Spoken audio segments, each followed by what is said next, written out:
For today's video ay tayo ay susubok kung magsaing nito giniling na mais. Yeah, tama narinig nyo, giniling na mais.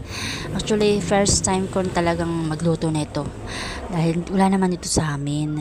Ayan, ito ay kadalasan daw meron sa Masbate. So, meron kamag-anak si asawa na nagdala nito. So, gusto daw ni asawa na matikman. Akong pinsasaing, nakakaloka. Hindi nga ako magsaing nito.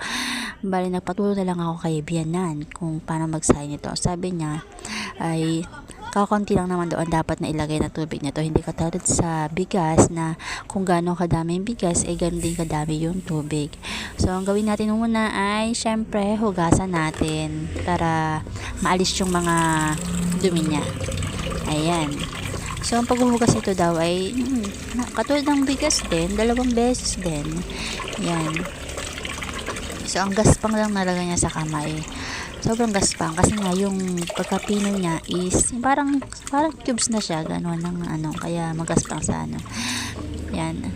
Malaman lang natin kung talaga bang ito ay masarap or katulad din ba ng bigas mamaya. Yan. Tanggalin natin yung tubig.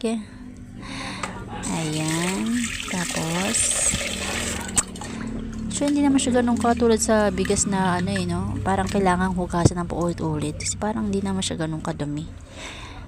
Ayan.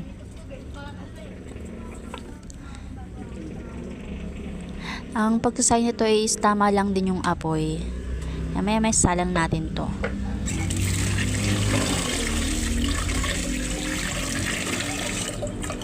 O, diba? Pil na pil ang paghuhugas. Kala mo naman. Siguro mga 1 year ko itong gawin.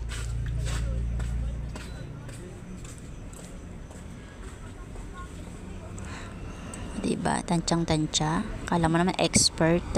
Pag may talaga sunog talaga to.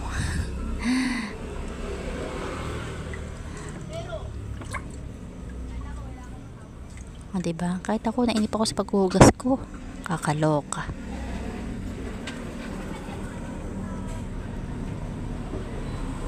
Ayan, sinalong na natin siya. So, ito, luto na. Ayan, sabi ko na, sunog to eh. O, diba?